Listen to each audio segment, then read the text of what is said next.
Commissioner Conestoga for helping out with the chairing duties this morning, which he did quite well, I understand, as other duties took me out of the House. We're going to statements by members. Déclaration de député, the honourable member for, again, Okanagan, Coquihalla. Mr. Speaker, this weekend the finest junior hockey teams in Canada will meet in Portage La Prairie, Manitoba to play some hockey. But not just any hockey. This is the RBC Cup. Across Canada, 129 teams from 10 leagues competed to be the one of just 5 teams in Manitoba trying to take home the cup. It's my great honor to congratulate the players, coaches, and management from the Penticton Vs, who are one of these 5 teams. Now, what is truly exciting about the Penticton Vs this season is they're not led by a gifted few, but rather they are led by heart, by hard work, and most importantly, teamwork, Mr. Speaker. This is perhaps one of the most balanced total team efforts in recent history, and that, Mr. Speaker, is a great example of leadership in the organization. As the fans in Penticton like to say, go Vs, go! Shepherd. Mr. Speaker, I'm so proud to inform you that in partnership with the City of Granby, the University of Sherbrooke, this fall we'll be establishing an Environmental Technology Innovation Center in the new phase of the Granby Industrial Park. No need to tell you that it's an honor to see the University of Sherbrooke setting up shop in Granby to meet the needs for innovation and training for manufacturing industries in the region through a partnership between the public sector, private sector, and university. There's no doubt that the activities undertaken at this center by university researchers and businesses that are in this partnership, these activities will clearly develop a niche for the region, which will become a reference point in bio-upgrading and green design for new biomaterial products. That's why I'm convinced that the spin-offs will be felt locally both in Quebec and Canada. Biggest professional cycling event will be held in Alberta this year, from September 2nd through the 7th, with riders from across the globe participating, an anticipated 45 million TV viewers. The cycling event will start in Grande Prairie on September 2nd, through to Grand Cache in the Municipal District of Greenville onto the 3rd, and then on to Mayette Hot Springs in Jasper National Park. There will be a sprint up Marmon Basin on September 4th. The riders will then continue on.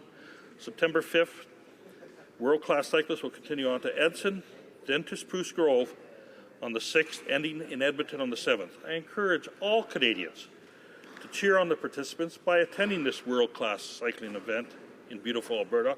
Come visit with us and enjoy the great ride. If you want to see anything more on this, you can watch it on www.touralberta.ca. Thank you, Mr. Speaker. The honourable member for Winnipeg North. Yes, thank you, Mr. Speaker. For so many reasons, it's great to be able to see the President Aquino from the Philippines being here in Canada, building what will be, no doubt, a very positive relationship in the years ahead. But I want to be specific in terms of last night. I had the pleasure of attending the state dinner of President Aquino of the Philippines, and what a privilege it was to be sitting with the YouTube sensation Maria Aragon.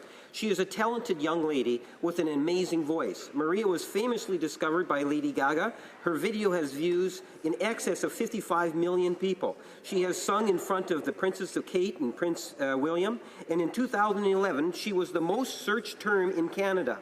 Maria will be releasing a single and an album in the next few months. Hailing from Winnipeg, I would like to extend a warm welcome to Maria, who is here in Ottawa today. Thank you, Mr. Speaker. Honourable member for South Shore St. Margaret's. Mr. Speaker, I rise to recognize Barry MacDonald, past president of the Nova Scotia Lighthouse Preservation Society.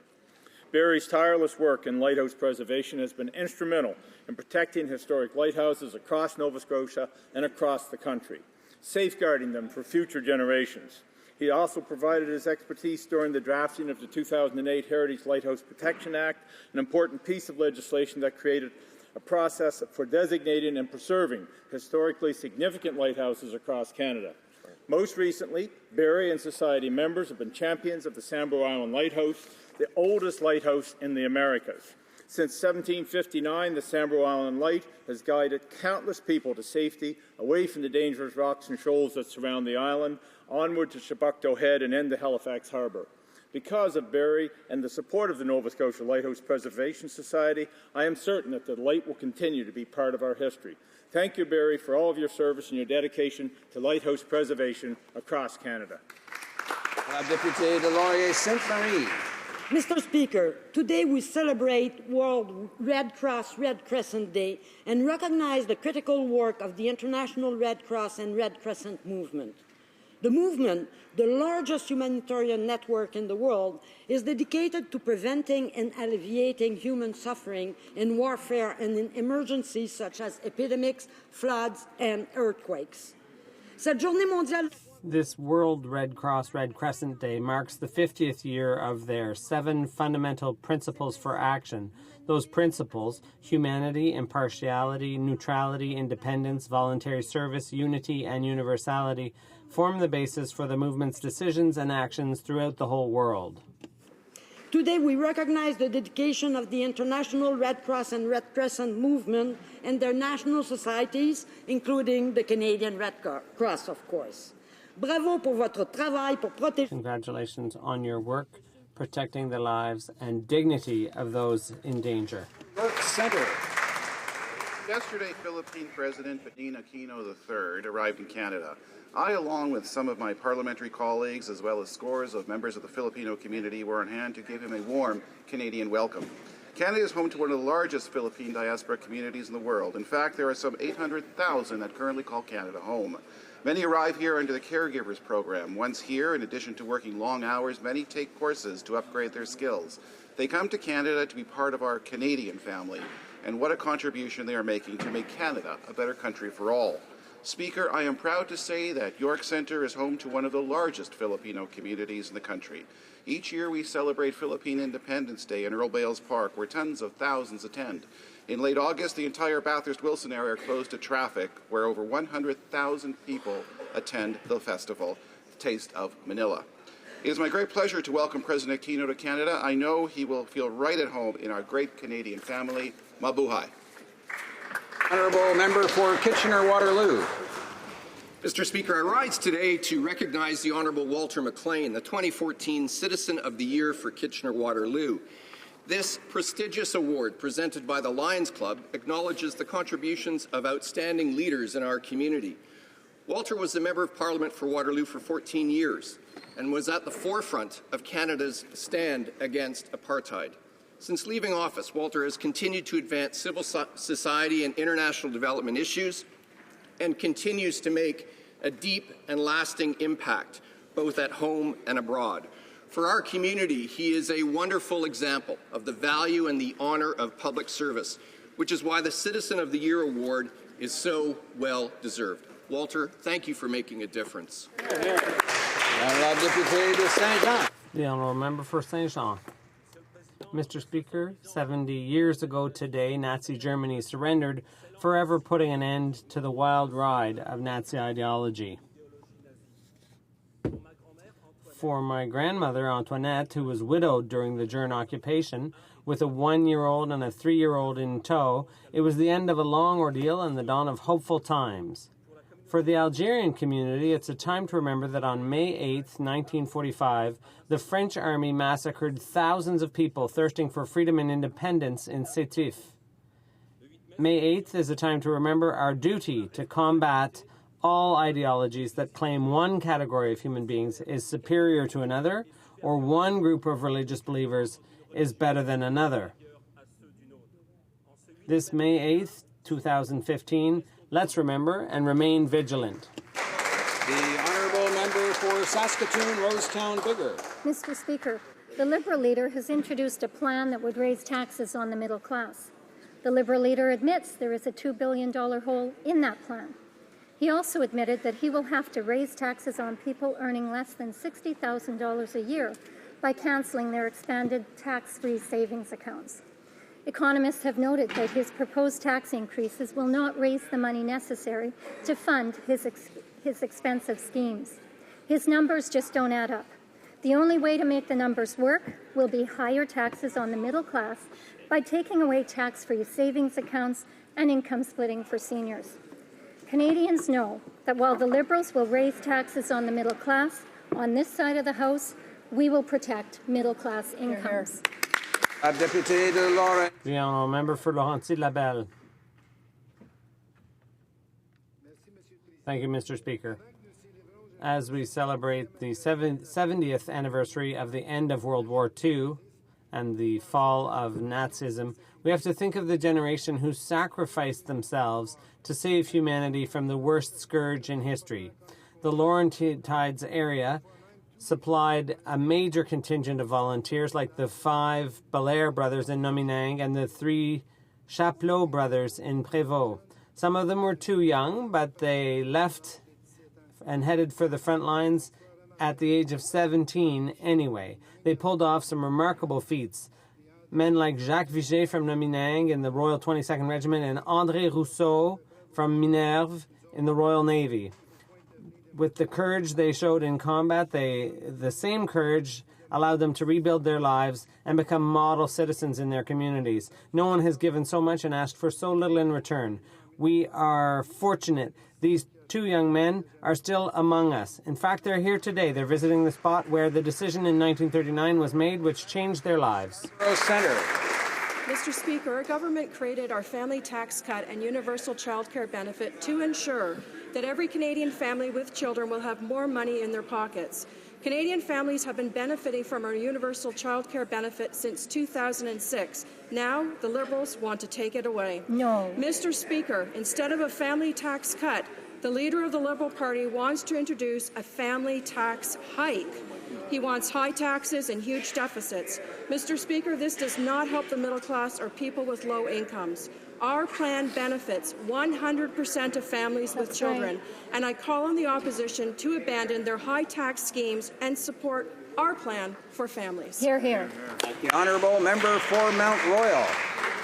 Mr. Speaker, today is the 70th anniversary of VE Day, a special and poignant moment of remembrance and reminder of celebration and tribute, which we marked in a ceremony of remembrance at the Cenotaph in my riding in Côte Saint-Luc.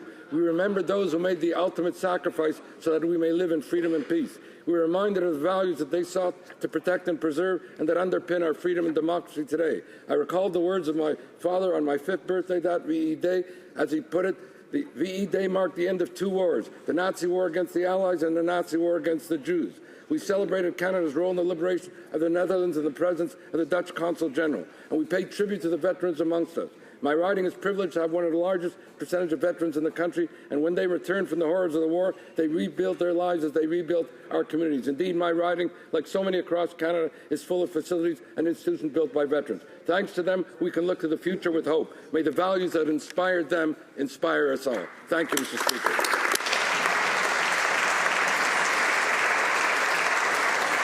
The honourable member for Glengarry, Prescott Russell. Monsieur le Président, aujourd'hui c'est le 70e anniversaire. Thank you, Mr. Speaker. Today is the 70th anniversary of Victory in Europe Day, which officially marked the end of the Second World War in Europe.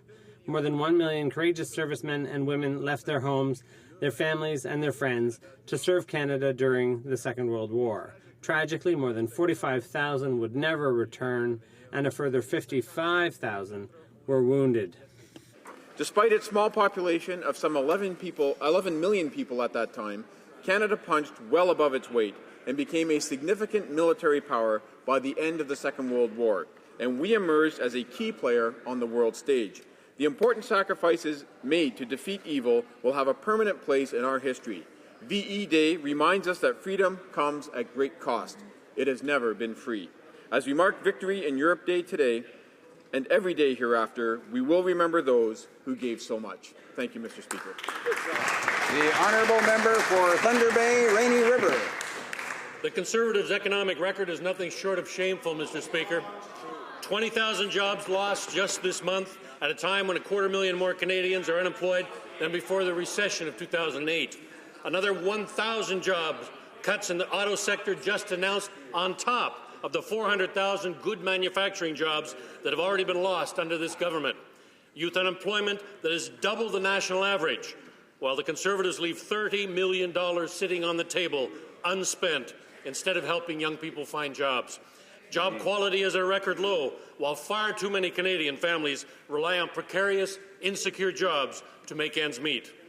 Instead of a budget plan to help the millions of families struggling under this government, the Conservatives offer nothing but tax breaks and loopholes for the wealthy few.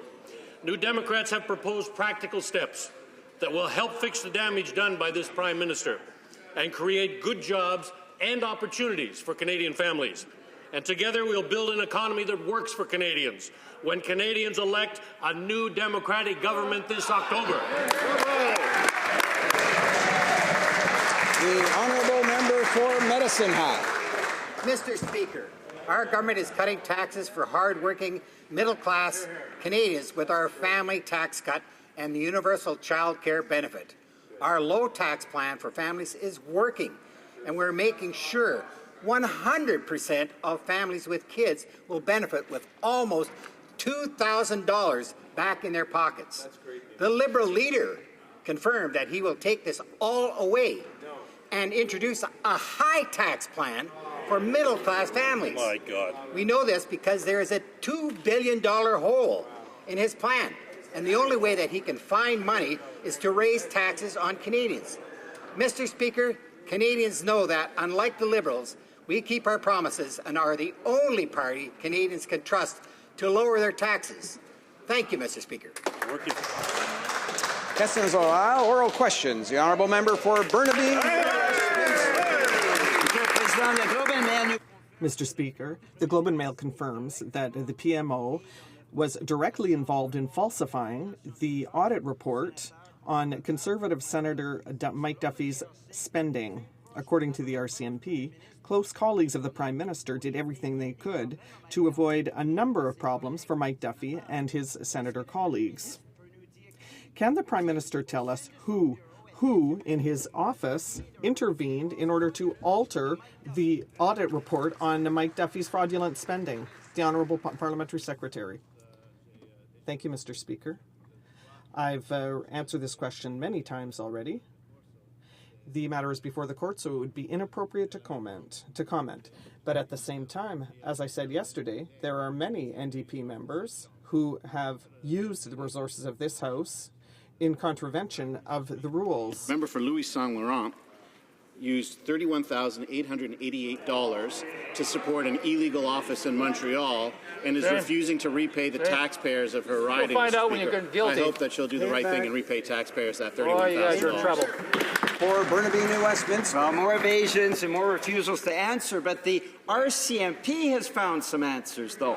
The RCMP are saying the Prime Minister's office engaged in a deliberate strategy to suppress and alter information. Now, RCMP Corporal Jolit said this about the confidential audit change cover-up. Quote, the report we've learned through the investigation had made its way to the PMO, to their office, and revisions. What they wanted to have written in the report was done, unquote. When will the government finally come clean about attempts from within the PMO to alter this confidential audit report to protect Mike Duffy? Yeah. Honourable Parliamentary Secretary to the Prime Minister. Thank you, Mr. Speaker. I've answered that, Mr. Speaker. And again, I'll repeat this is obviously before the court, and the member knows it would be inappropriate for me to comment, Mr. Speaker. But, Mr. Speaker, it is a sad day because still there are 68 members of the NDP who owe taxpayers some $2.7 million. Now, I understand, Mr. Speaker, that they've admitted their guilt and are trying to seek a settlement of this, Mr. Speaker. So they've actually taken it away from the court. They've admitted their guilt. They're trying to seek a settlement. I think the Canadian taxpayers will settle for the full $2.7 million that they owe. Got a deal.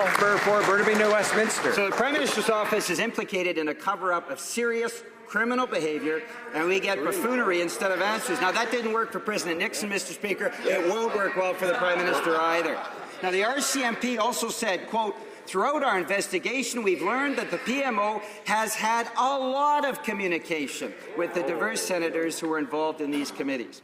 Will a spokesperson for the Prime Minister now tell Canadians which Conservative senators the Prime Minister's office was in touch with about altering the confidential Deloitte report? Honourable Parliamentary Secretary. Well, Mr. Speaker, it's the members opposite who are engaged in buffoonery when they think that Canadian taxpayers don't care about the $2.7 million that they illegally use, Mr. Speaker. It's no wonder that the new Premier of Alberta is trying to distance herself from this crew over here, Mr. Speaker.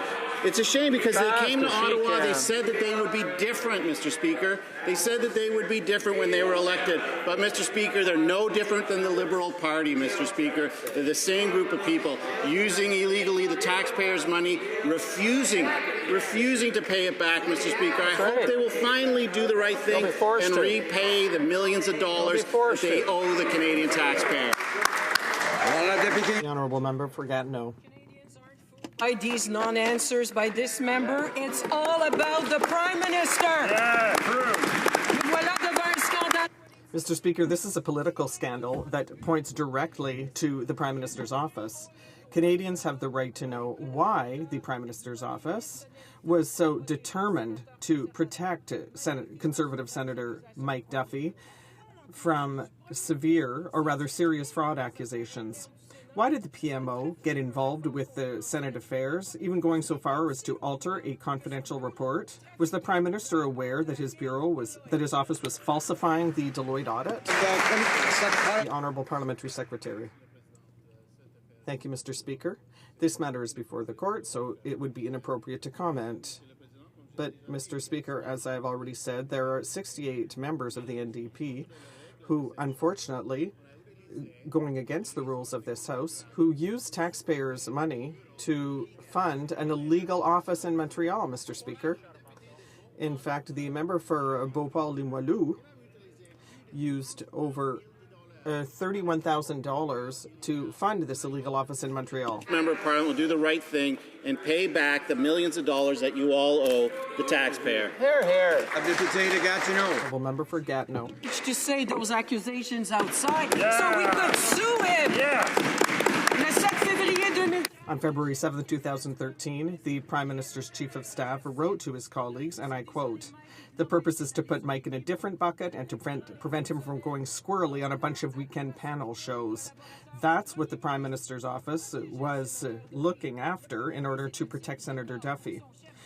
Was the Prime Minister in agreement with having his Chief of Staff participate in orchestrating this strategy to protect Senator Duffy to ensure that his misspending did not blow up into a political scandal? The Honourable Parliamentary Secretary to the Prime Minister. I've answered that, and the member knows this is in front of the court, so it would be inappropriate to comment. But with respect to going outside, Mr. Speaker, I would be delighted after question period to meet the member outside to talk about the $24,498 that this member personally owes the taxpayers. That's right. I would be very delighted to go outside and talk about the 68 members of the NDP. Let's do it. In fact, Mr. Speaker, I invite the member to meet me outside after question period so we can go over these 68 members, the $2.7 million, and the 23 members who owe $1.1 million. The honourable member for Kings Hants. Speaker, the Liberal Party has a plan for fairness for Canada's middle class. A Liberal government will send a tax-free monthly Canada Child benefit to families to help them raise their kids. The Liberal plan is more generous, it's simpler, and it's a fairer way to help Canadian families. Meanwhile, the Conservatives are going ahead with their income-splitting scheme that mainly benefits the wealthy.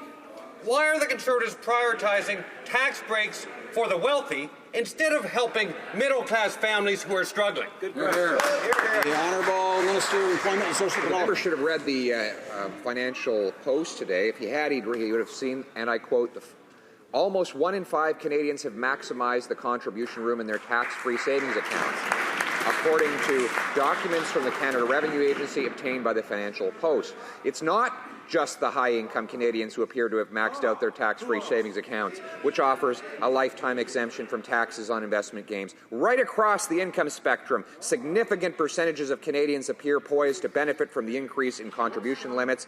In fact, quote, working class finds way to max out TFSA. 60% of Canadians who earn less than $60,000 a year, Mr. Speaker. That's a quote.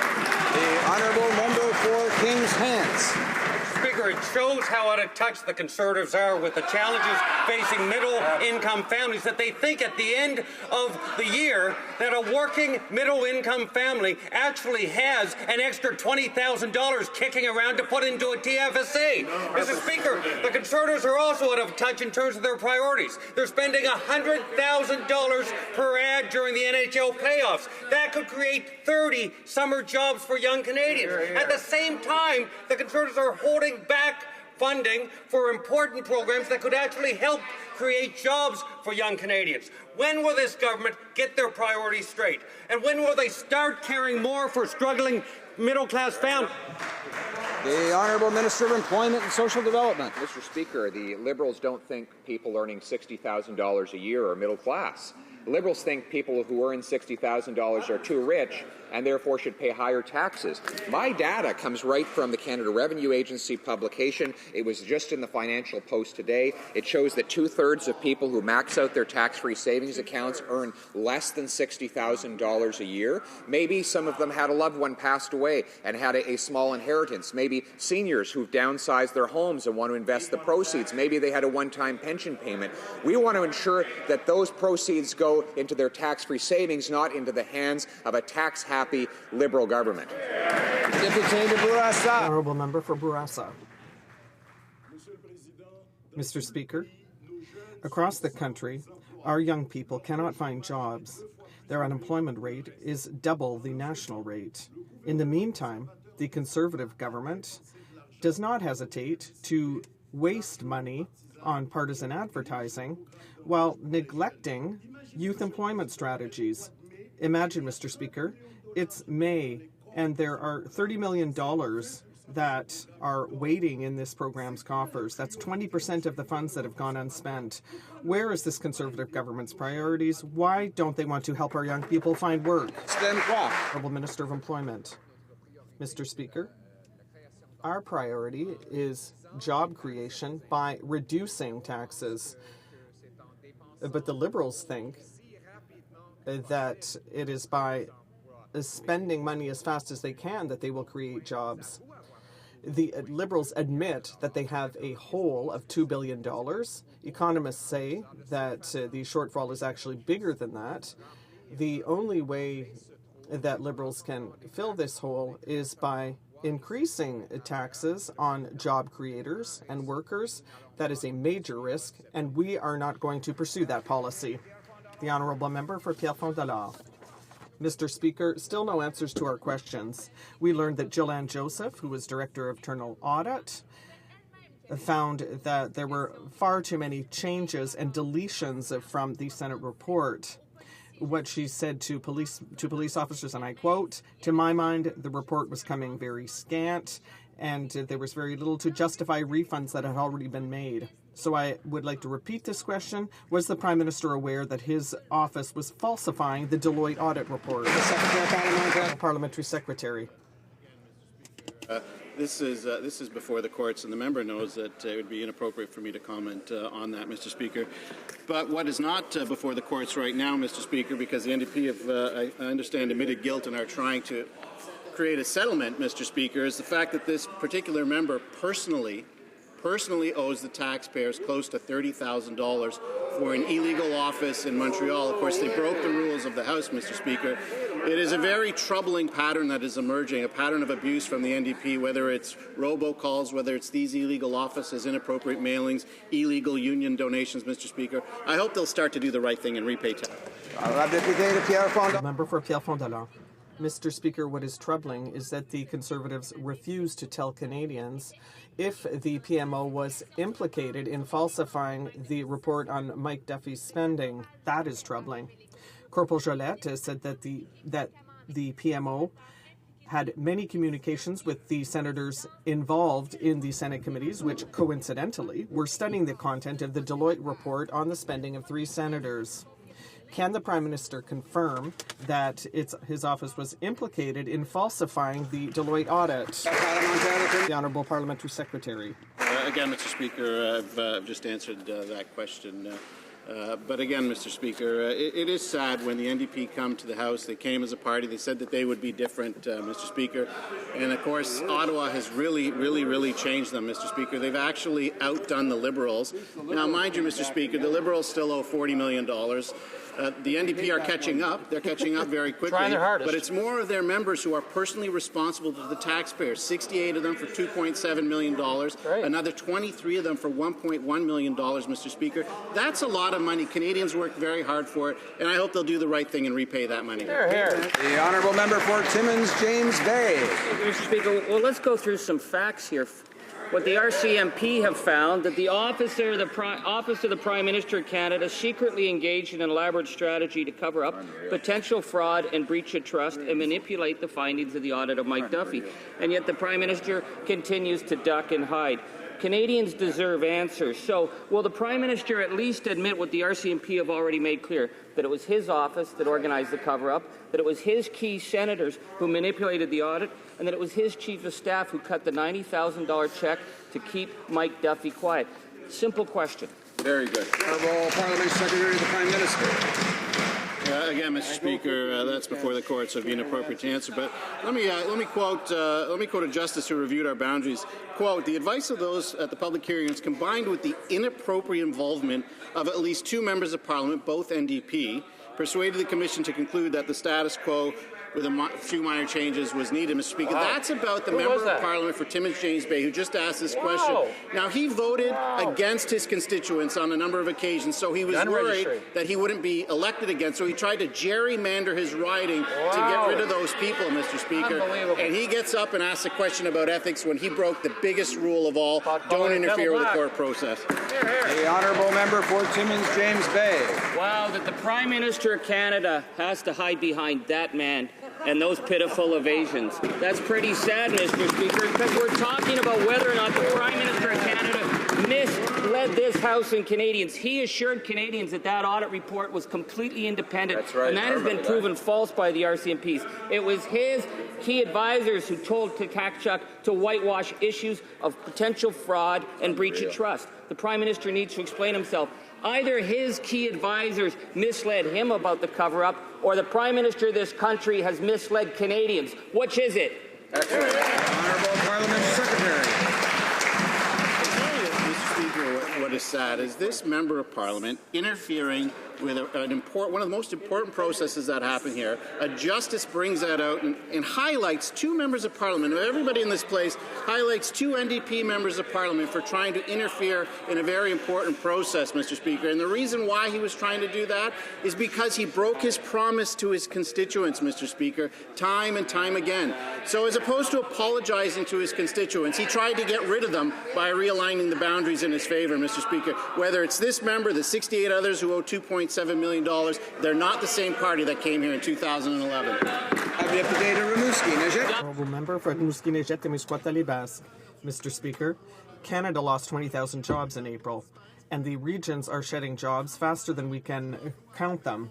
30 workers lost their jobs at Enercon in Matane. 125 workers are going to be let go from Résolu in Mauricie. And in Havre-Saint-Pierre, 31 workers learned last month that they will be dismissed by Rio Tinto Fer and Titan. Why is there nothing in the Conservative budget for these workers? The Honourable Minister of Employment. Mr. Speaker, we have a training plan with our Canada Jobs Grant. We also have the Canada Apprenticeship Grant and an agreement that will create 80,000 jobs. And finally, we are reducing taxes for job creators.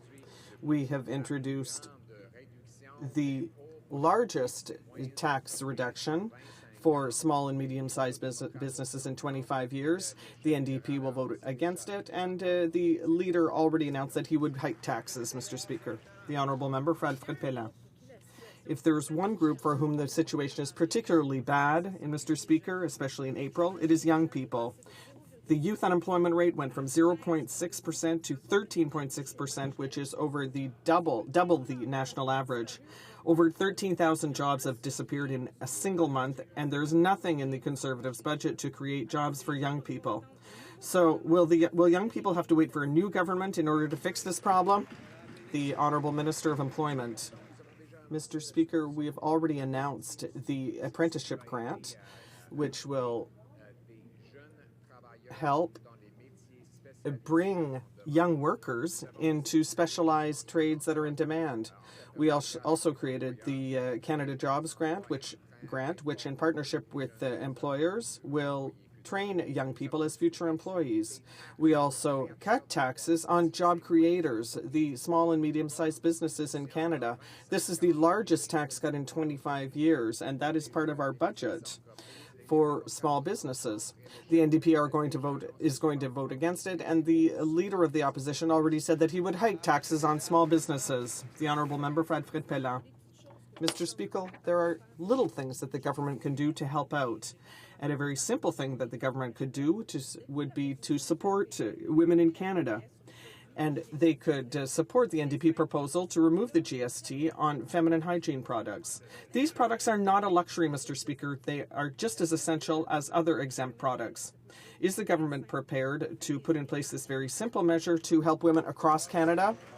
The Honourable Parliamentary Secretary to the Status of Woman. Support this motion and will consider this proposal in future budgets, but I'd just like to point out that our Conservative government has spent 9 years reducing taxes on Canadian families, and they know it's our government that puts money back in their pockets. Thank you, Mr. Speaker. The Honourable Member for Skeena-Bulkley Valley. You know, Mr. Speaker, the latest Conservative budget is full of tax breaks and loopholes for the wealthy few. They're trying to actually ram through income splitting and TFSA increases that cost billions, and they're ramming it through because they know it's unfair policies that will spend billions towards those wealthy few. At a time when so many Canadian families are struggling to make ends meet, we should be looking for every and any way we can to help make life more affordable. So just a simple yes or no question. They've got billions for the wealthy. Will Conservatives support the NDP motion to take the tax off feminine hygiene products and make everyday necessities more affordable for Canadian women and Canadian families? Honourable Parliamentary Secretary to the Status of Women. Mr. Speaker, I just said our government does support the motion and will consider the proposal in future budgets. But I'd also like to point out again that the federal tax burden is at its lowest level in 50 years, and a typical Canadian family, Mr. Speaker, is saving $6,600. The Honourable Member for Skeena-Bulkley Valley. You know, Conservative priorities are to spend billions on the wealthy rather than lift a finger to help make life more affordable for Canadian families. The Conservative so-called plan is failing middle-class families, working Canadians, and Conservatives are failing our economy. New job numbers show that the Canadian economy shed another 20,000 jobs just last month. That's 20,000 more Canadians looking for work on top of the 1.3 million already unemployed. And young Canadians still haven't recovered from the depths of the last recession. So why did Conservatives cynically refuse to spend tens of millions of dollars to help young Canadians find a job? The Honourable Minister of Employment and Social Development. Speaker, the long-term trend is positive with 1.2 million net new jobs. Our plan for tax cuts, training, and trade is creating jobs. But the member across the way says people earning less than $60,000 a year are wealthy. Let me quote from the Financial Post today. Quote, working class finds ways to max out tax-free savings accounts. 60% of Canadians who earn less than $60,000 a year. The NDP's plan to roll back tax-free savings accounts will raise taxes on thousands of Canadians earning less than $60,000 a year, Mr. Speaker. That is an attack on the middle class, and we won't allow it. Member for Halifax West. Speaker, the Prime Minister's videos revealed the identity of Special Operations troops to terrorists. The PMO broke DND protocols that protect our armed forces. They said they had DND's consent. They did not. We now know PMO staff received 2 briefings on operational security protocols, yet they still published these propaganda videos. Why hasn't anyone in the PMO been fired for putting our troops and their families at risk? Right on. Secretary to the Minister of Defence. Well, Mr. Speaker, as we've already said in here, we regret this error. We've apologized and reviewing all the protocols to ensure that doesn't happen again. And these videos should not have been posted. But General Tom Lawson, who is the Chief of Defence Staff, said, following a Canadian Armed Forces assessment of the photos and videos in question, we have determined through the risk is assessed as low to recommend to not be posted, and there is certainly no requirement for any Canadian Armed Forces personnel to be withdrawn from Operation Impact. Honourable Member for Charlottetown. Mr. Speaker, RCMP documents directly implicate PMO officials in helping Mike Duffy by interfering in what was supposed to be a strictly confidential and independent Senate audit. The PMO was into this up to their elbows, but the Senate's Director of Internal Audit wasn't even told that changes were being made, nor were the opposition senators on the committee. Why was this audit shared with PMO officials without the knowledge of the Senate, and who ultimately ordered the Duffy whitewash? Good question. Honourable Parliament Secretary to the Prime Minister. Thank you very much, Mr. Speaker. Mr. Speaker, as I've said a number of occasions, this is before the court, so it would be inappropriate to comment, Mr. Speaker. But last night, somebody did tell me a joke. They told me this joke about 4 Liberals. They're in a $1 million convertible Mercedes. They're driving around Rockcliffe, and they find a $2 million mansion. And they get it for a real good deal, Mr. Speaker. And they're sitting around. They decide to sit around the table. And one says to the other, how can we take money out of the pockets of middle-class Canadians? But then actually, you know what? It's actually not a joke, Mr. Speaker, because it's actually reality, and it is them who want to take millions of dollars from Canadians' pockets, Mr. Speaker, and we're going to do just the opposite. We're going to continue to fight to keep money in their pockets every single day, focus on jobs and economic growth, because that's what we do. Honourable Member for Charlottetown. Mr. Speaker, we know that Nigel Wright had Conservative Senator Irving Gerstein call Deloitte to tamper with the Duffy audit. We also know that the Prime Minister's former press secretary, Senator Carolyn Stewart-Olson, was the perfect accomplice to help carry out the PMO's orders on the cover-up. Will the Prime Minister now admit that he masterminded the efforts of his henchmen to save his star Conservative fundraiser, Mike Duffy? Honourable Parliamentary Secretary. Speaker, again, same answer. The case is before the courts, and we'll allow the process to unfold as it will, Mr. Speaker. At the same time, Mr. Speaker, later on this year, a disgraced former Liberal Senator Matt Carb will be in front of the courts, Mr. Speaker. We understand that he served in the Liberal caucus for many, many years, Mr. Speaker. We know that it was the Leader of the Opposition's father who appointed the Senator for Puerto Vallarta and did nothing about it for over 30 years, Mr. Speaker. Listen, we're bringing accountability to the Senate. We're helping the Crown in its case against Mr. Duffy, Mr. Speaker, and anybody found guilty will suffer the severest consequences. Thank you. Member for Churchill. Mr. Speaker, an internal report compiled by the RCMP shows clearly how closely the government is keeping tabs on First Nations protesters. But even more troubling, the report calls the Idle No More movement, and I quote, bacteria that could spread across the country. We're talking about events that included ceremony, drum circles, and round dances. So will the minister stand in this House, apologize, and clearly tell Canadians that this kind of discriminatory language towards First Nations is unacceptable? Absolutely. Secretary to the Minister of Public Safety. Canadians know and recognize that it's this party, the Conservative government, that has brought in measures, both legislative as well as funding, for national security agencies. I absolutely reject the premise of that question. Painting the RCMP in that light is absolutely unacceptable. These are men and women that go out and risk their lives on a day-to-day basis to keep Canadians safe, and I find that absolutely abhorrent that she would bring that up and say that in this place. The Honourable Member for Churchill. Mr. Speaker, I suggest the Parliamentary Secretary look at the documents that have come forward and recognize the severity of this situation. These words are discriminatory, and they only serve to further damage the relationship between the RCMP, this government, and First Nations.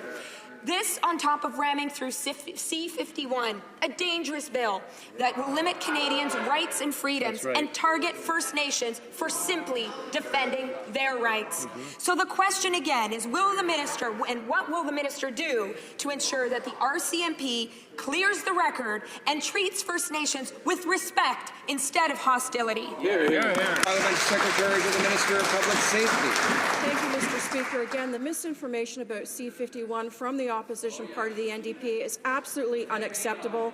At the very heart of that particular bill, which I'm very proud to say passed through this House just this week, is the national security of this country and the protection of all Canadians. Unfortunately for the NDP, the only measures that they would support is if the RCMP had handcuffs on and CSIS was blindfolded. The honourable member for Portneuf-Jacques-Cartier. Mr. Speaker, we're still waiting for an answer from the government concerning the troubling allegations of mistreatment of Afghan detainees during the Canadian mission in 2010-11. At least 2 investigations have been initiated, but the reports were not made public and did not result in any charges being laid. We still don't know who was aware of these allegations within the Department of Defense. Can the minister confirm if his predecessor was informed of these allegations, yes or no? Our Honourable Parliamentary Secretary, Tuna. Speaker, we've already addressed this in the House that we take all these allegations very seriously, and that anything like this would be inappropriate if there's any conduct of this way. But we have been informed that there was an investigation several years ago by the Canadian Armed Forces National Investigative Service, and they found that there was no mistreatment of Taliban prisoners.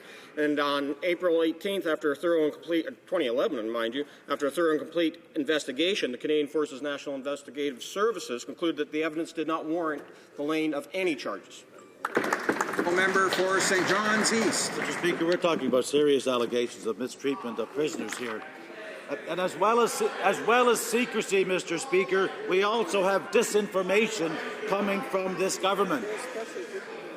The truth, Mr. Speaker, is that military officials did not pre-approve the videos of soldiers put on the Prime Minister's propaganda website, despite what the Prime Minister's office said on Tuesday. Mr. Speaker, this is an important security matter involving the safety of Canadian Armed Forces and their families. So why did the Prime Minister's officials lie to Canadians? Yeah, good question. The Honourable Parliament Secretary.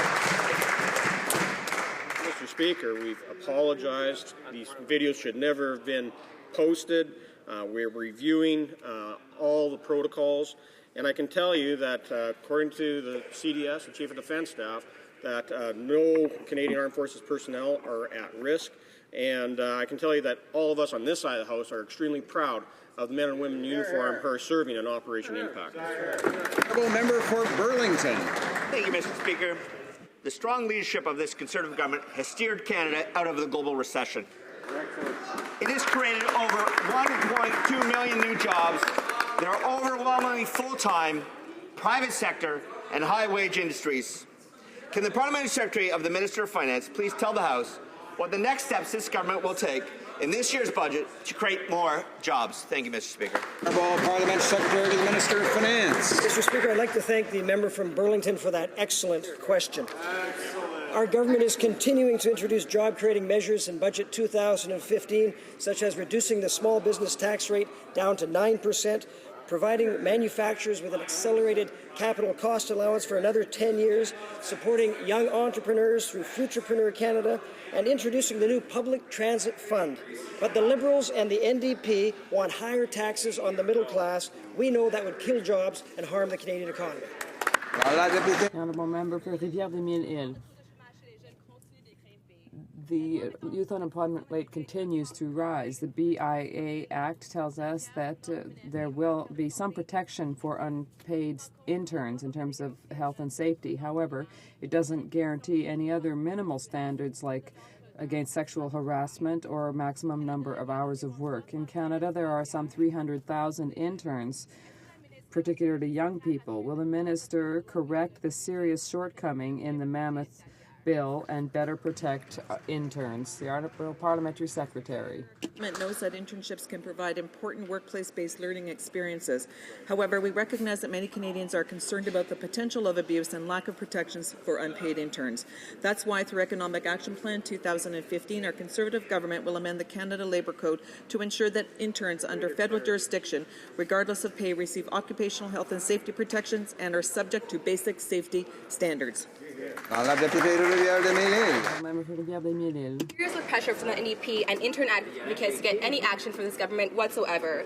But after voting against the NDP's Intern Protection Act, they've now introduced a BIA that would leave interns without key workplace protections, such as those against harassment or excessive working hours.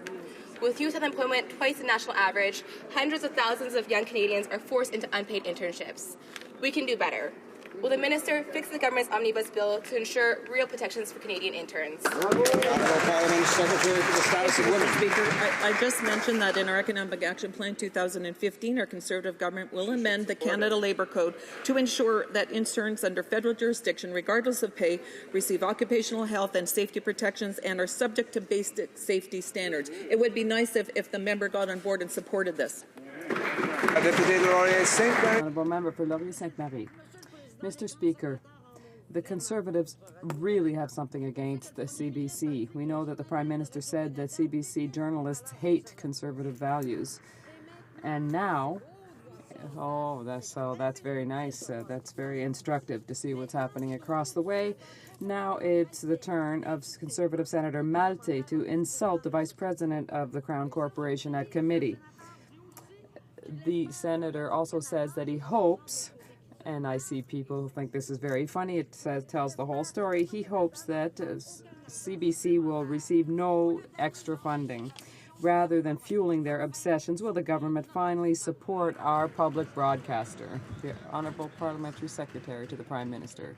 Mr. Speaker, as you know, the government provides the CBC with over $1 billion in taxpayer funding each and every year, Mr. Speaker. They have more than enough resources to continue and complete their mandate in both official languages in all regions of the country, Mr. Speaker. Thank you. Honourable Member for Sherbrooke. Thank you, Mr. Speaker. On April 29th, motion M5353 was sponsored by myself and unanimously passed.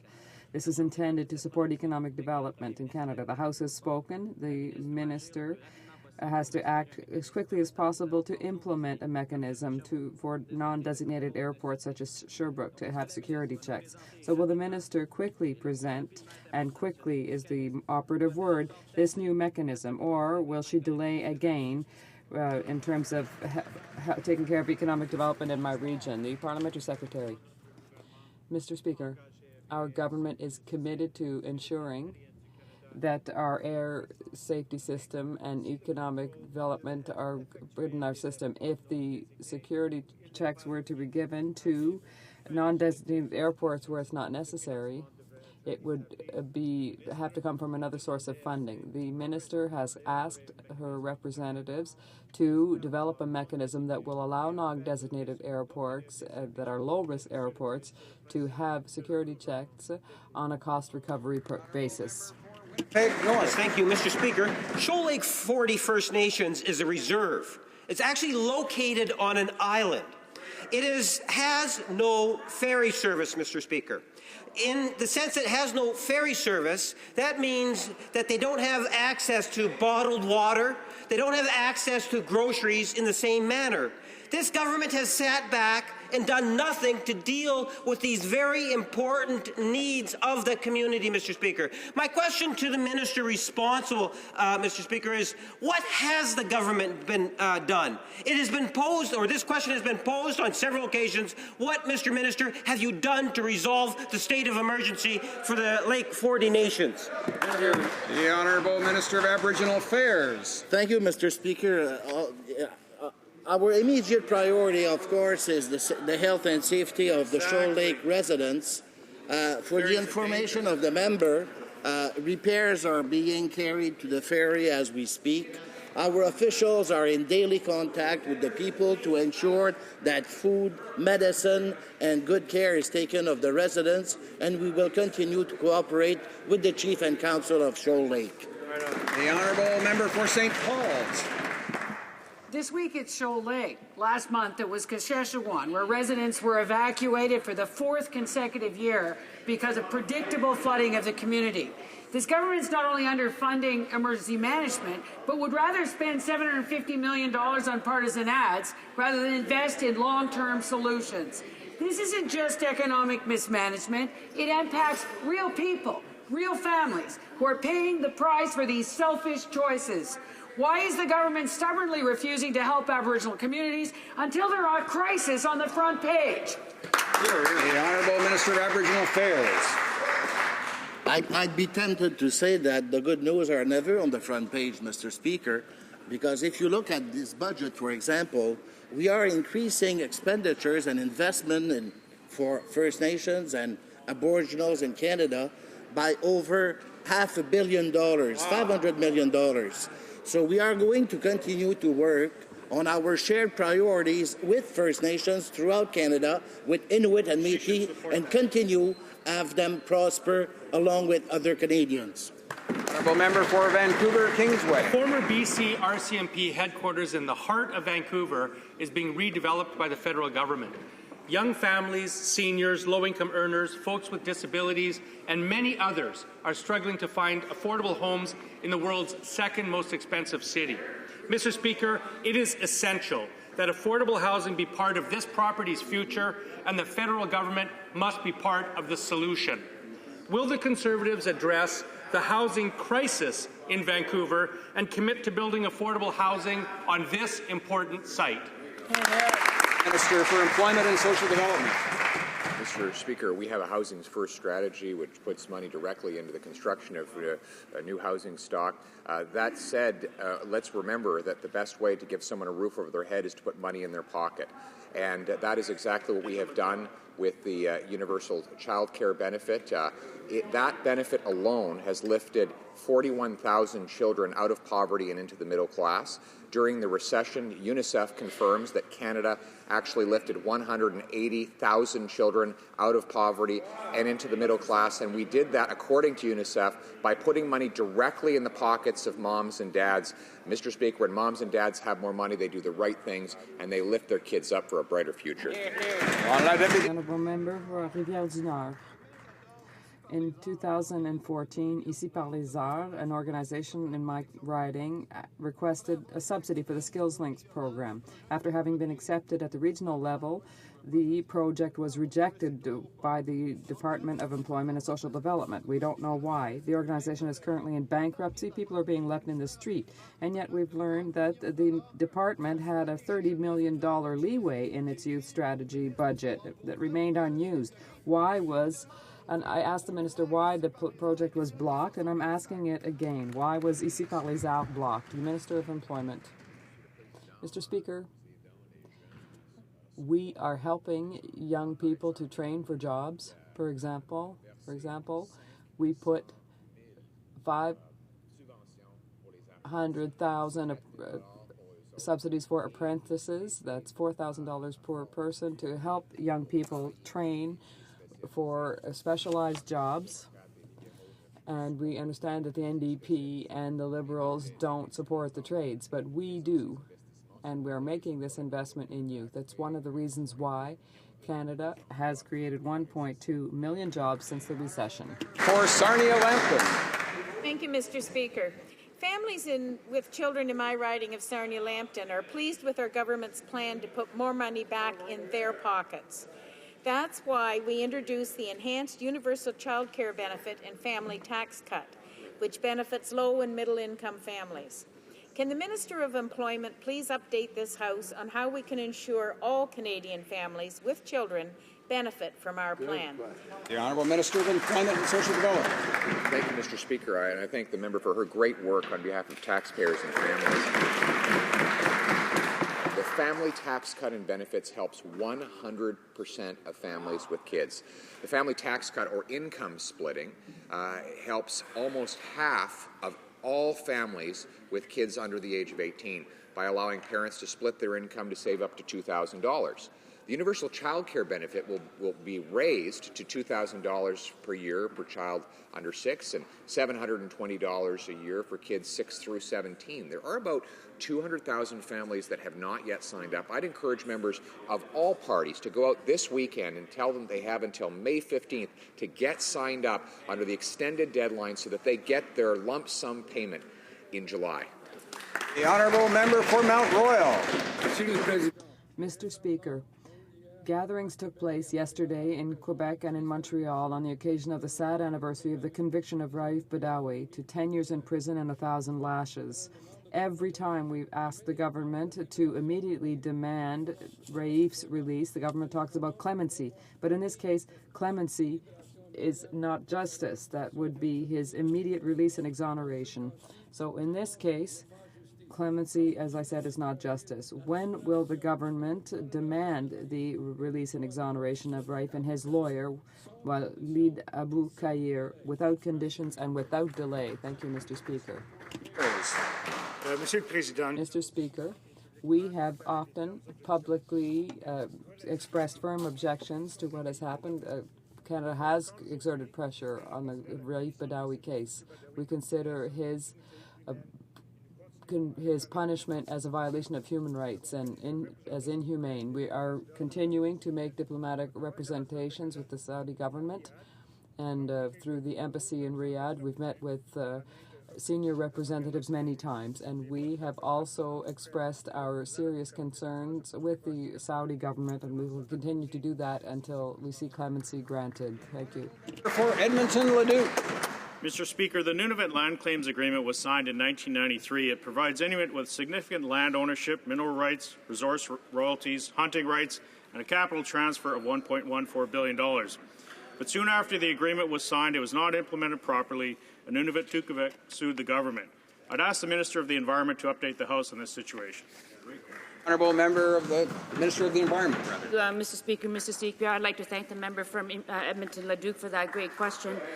Earlier this week, I was in Iqaluit to see the signing of an agreement that ended the lawsuit. The lawsuit came about because the former Liberal government failed to implement the Nunavut Land Claims Agreement. But since our government came to power, we took the time to work with our partners to resolve the complex issue to find a fair and reasonable solution for all parties. The signing of this agreement will result in more opportunities for Inuit to unlock economic opportunities, create jobs in Nunavut. I am very proud to be part of a government that stands up for Inuit and Northerners. Thank you, Mr. Speaker. The Honourable Member for Verchères Les Patriotes. Mr. Speaker, 2 young people in my riding were stuck in Nepal after the earthquake. Their families have seen Canada's disorganization. The government had no plan to go and fetch Canadians, and the Canadian families were said that they would have to find their own means to get out of Kathmandu. How can the Canadian government have so little concern for its own citizens, and does Canada not have any emergency plans to face this kind of situation? What tangible measures have been put in place to ensure that there isn't such confusion during the next catastrophe? The Honourable Parliamentary Secretary. Absolutely false that Canada has not been there working very hard. The Emergency Watch and Response Centre has worked tirelessly to reach out to Canadians in Nepal. And if there are issues, they can call the Emergency Watch Centre, the 1-800 number, 1-800-387-3124. We have, on separate occasions, 3 separate occasions, C-17 was made available to evacuate the Canadian citizens that required assistance. We deployed additional consular staff. We have a dedicated staff that worked around the clock to provide assistance to Canadians, and we have offered hundreds of emergency documents to assist them in traveling. Consular operations were being run out of the Canadian consulate in Delhi, and also with help with the American Embassy. The Honourable Member for Montcalm. Mr. Speaker, after having dismantled a large part of the EI program, which is paid for by workers, the government has kept almost $100 million destined for programs to assist people with disabilities, literacy, and employment assistance for young people, which is to say the most vulnerable in our society. Can the government finally commit to reducing its assistance to multinational corporations and make our society more fair? Why? Honourable Minister of Employment. Mr. Speaker, we have agreements with our provincial counterparts to create programs for young people, and I'm pleased to tell the House that these programs have helped to create jobs for people in difficulty, and obviously we're trying to deliver these programs in the best possible way and to help the maximum number of people. And I'm pleased to tell the House that we have managed to be successful in with these two objectives. The member for Richmond-Athabasca. Mr. Speaker, the government's fine words concerning the Trans-Pacific Partnership negotiates in no way help farmers, such that the ministers of Agriculture of Quebec and Ontario have been obliged to write to their federal counterpart to ask him to respect the supply management motion I had unanimously adopted in 2005. The ministers from Quebec said if it were to collapse, it would be a disaster, and the threat comes from Ottawa. Will the Minister of Agriculture engage to maintaining his former position, which consists of supporting the key pillars of this system, as the provinces have requested? The Honourable Parliamentary Secretary. Thank you, Mr. Speaker. Mr. Speaker, our government will continue to promote Canadian trade interests across all sectors of our economy, including supply management. That has never prevented us from successfully completing other free trade agreements, such as free trade with Europe and South Korea. We make no apologies for ensuring that any deal reached must be in Canada's best interest. As always, we will only sign a trade agreement if it significantly benefits Canadian businesses, workers, and their families, Mr. Speaker. Alors, pour commémorer... Order. In commemoration of the 70th anniversary of the end of the Second World War, I'd like to point out the presence in the gallery of two veterans who fought in that war, Mr. Jacques Viget and Mr. André Rousseau.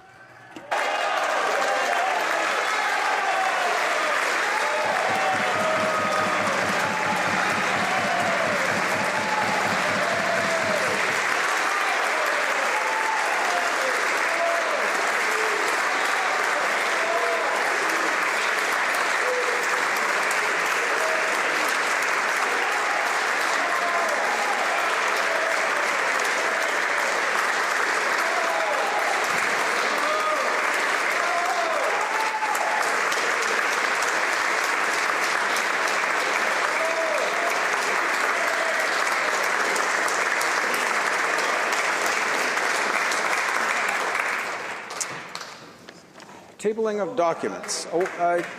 The Honourable Member for Burnaby, New Westminster, on a point of order. Thank you, Mr. Speaker. I'd ask you to review the question period tapes from today, and what you will find very clearly on the tapes is the Parliamentary Secretary, the Government House Leader, saying entirely inappropriate and unparliamentary things. It's not the first time he's been caught on audio or video saying inappropriate things, but he needs to understand that when this microphone is on, everything he says, whether parliamentary or not, is actually broadcast into the audio tape.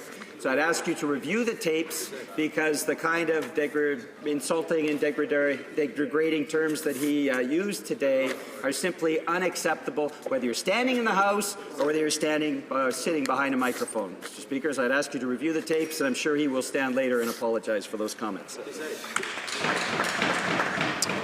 The Honourable Parliamentary Secretary to the Government House Leader on the same point. Yeah, absolutely, Mr. Speaker, and I'm not sure exactly what the member opposite is referring to, but if I did use any parliamentary language, I unreservedly apologize. Of course, Mr. Speaker, any reaction from my side was prompted by the antics of the member opposite, who continuously during question period keeps talking and interrupting speakers from our side. So, Mr. Speaker, if I did react and inappropriately, I certainly apologize. Yeah.